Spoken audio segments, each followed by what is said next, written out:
We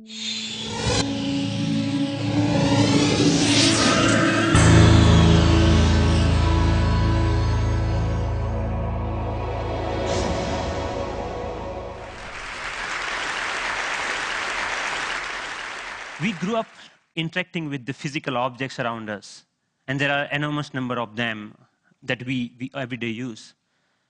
Unlike our most computing devices, these objects are much more fun to use with. When you talk about objects, one another thing automatically comes attached to that thing, and that is gestures, how we manipulate these objects, how we use this object in everyday life.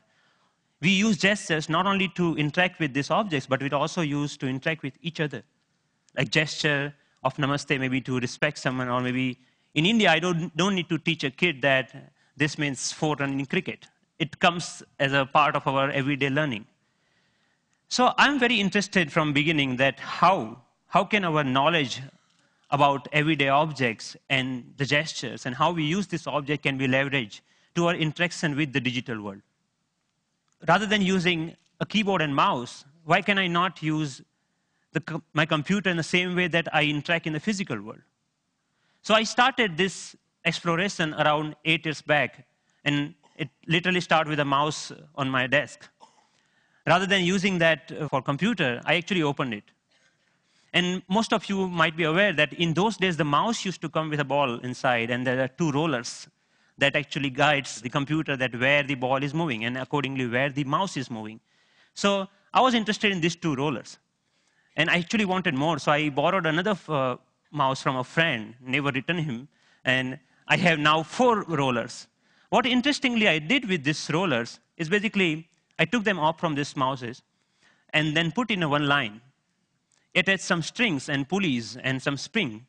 And what I got is basically a gesture interface device that actually acts as a motion sensing device made out of $2. So here, whatever movement I do in my physical world is actually replicated inside the digital world just using this small device that I made around 8 years back in 2000. Because I was interested in integrating these 2 worlds, I thought of sticky notes. I thought, why can I not connect the normal interface of physical sticky note to our digital world? A message written on a sticky note with my mom on a paper can come to an SMS, or maybe a meeting reminder automatically syncs with my digital calendar. And a to-do list automatically syncs with you. But you can also search in the digital world, or maybe you can write a query saying, what is Dr. Smith's address? And this small system actually prints out. So it actually acts as a paper input-output system, just made out of paper. In one another exploration, I thought of making a pen that can draw in 3 dimensions. So I implemented this pen that can help designers and architects not only think in 3 dimensions, but they can actually draw so that it's more intuitive to use that way. Then I thought, why not making a Google map, but physical world? Rather than typing a keyword to find something, I put my objects on top of that. If I put a boarding pass, it will show me where is your flight gate. A coffee cup will show you where you can find more coffee, or where you can trace that cup. So this was some of the earlier explorations I did, because the goal was to connect these 2 worlds seamlessly. Among all these experiments, there was one thing very common. I was trying to bring a part of the physical world to the digital world. I was taking some part of the objects or anything intuitiveness of the real life and bringing them to digital world. Because the goal was to make our computing interfaces more intuitive. But then I realized that we humans actually are not interested in computing. What we are interested is in information. We want to know about things. We want to know about dynamic things going around. So I thought about last year, in the beginning of the last year, I started thinking that why can I not take this approach in reverse way? Maybe how about I take my digital world and paint the physical world with that digital information? Because pixels are actually right now confined in these rectangular devices that fits in our pocket. Why can I not remove this confine and take that to my everyday objects, everyday life, so that I don't need to learn the new language for interacting with those pixels?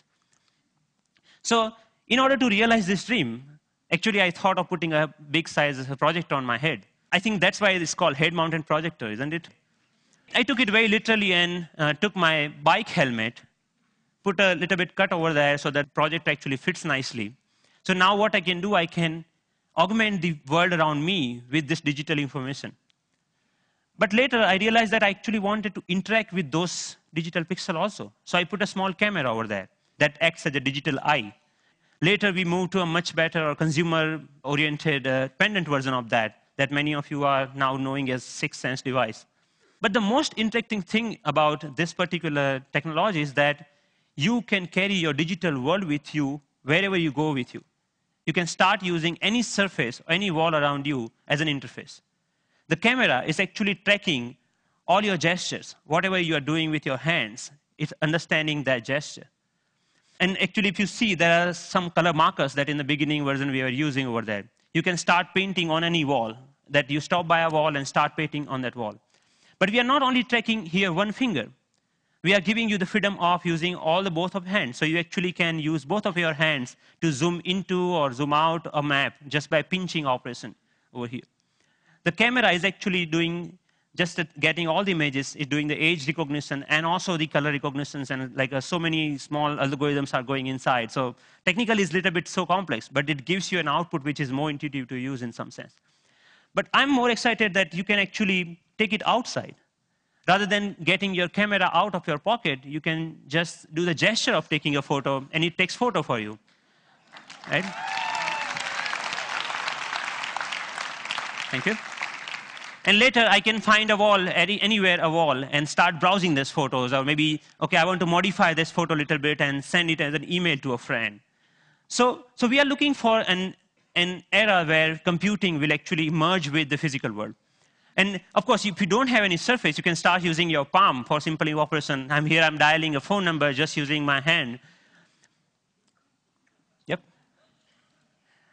The camera is actually not only understanding your hand movements, but interestingly, is also able to understand what objects you are holding in your hand.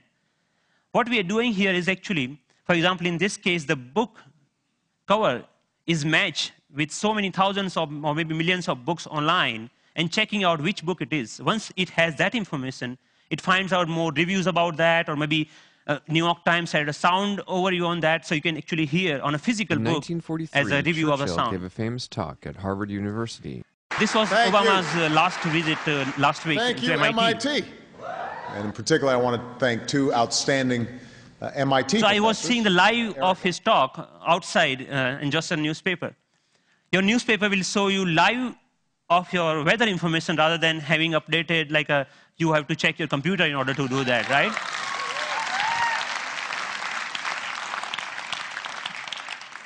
When I'm going back, I can just use my boarding pass and to check, oh, my flight has been how much delayed. Because at that particular time, I'm not feeling of opening my iPhone and checking out a particular icon. And I think this technology will not only change the way, yes, it will change the way we interact with people also, not only the physical world. The fun part is like I'm going to Boston Metro and playing Pong game inside the train on the ground, right? And I think the imagination is the only limit of what you can think of when this kind of technology merging with the real life. But many of you argue, actually, that all of our work is not only about physical objects. We actually do lots of accounting and paper editing and all this kind of thing. What about that? And many of you are actually excited about the next generation tablet computers to come out in the market. So rather than waiting for that, I actually made my own, and just using a piece of paper. So what here I did is remove the camera. All the cameras, webcam, have a microphone inside that camera. I removed that microphone from that. And that, just pinch that, like just make a clip out of that microphone and clip that to a piece of paper, any paper that you found around. So now the sound of the touch is exactly getting me when exactly I'm touching the paper. But the camera is actually tracking where my fingers are moving. You can, of course, watch movies. Good afternoon. My name is Russell, and I am a wilderness explorer in Tribe 54. And you can, of course, play games. Here, the camera is actually understanding how you're holding the paper and playing the car racing game.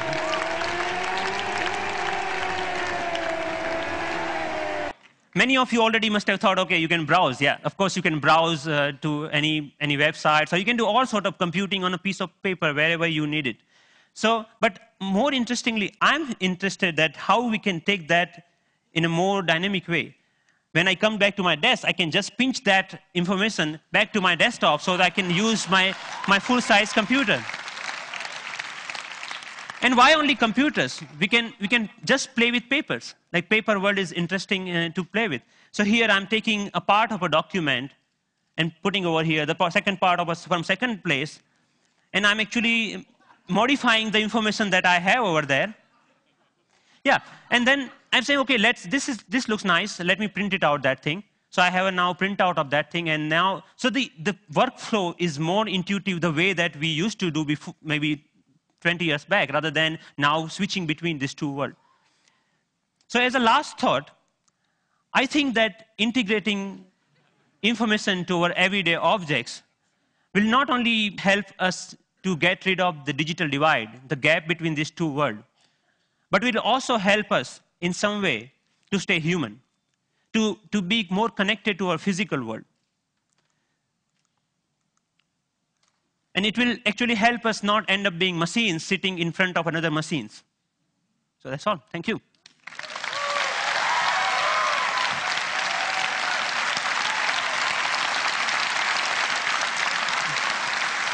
Thank you. Thank you. Thank you. Thank you. Thank you. So Pranav, first of all, I mean, you're a genius. This is incredible. Really. Thanks a lot. What are you doing with this? Is there a company being planned, or is this research forever, or what? So there are lots of companies, actually sponsored companies of Media Lab, interested in taking this ahead in one or the way.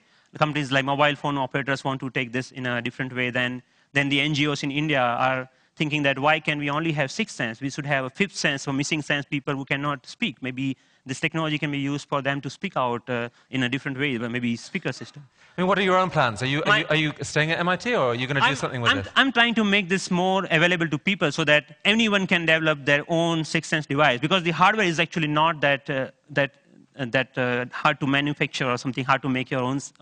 And I will provide all the open source software for them, maybe starting next month. So that open source? Wow. Yes. Wow.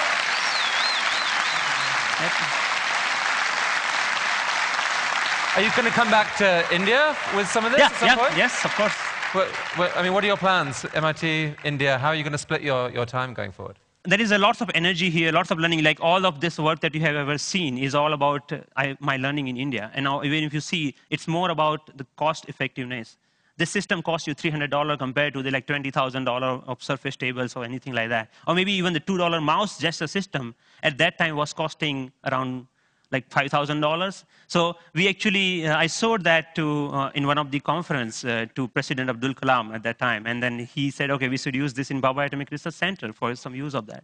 So I'm more excited about how I can bring the technology to masses rather than just staying that technology into lab or environment, something like that. Based on the people we've seen at TED, I would say you're truly one of the 2 or 3 best inventors in the world right now. And it's been an honor to have you here at TED. Thank you. Thank you so much. Nice meeting you. It was fantastic.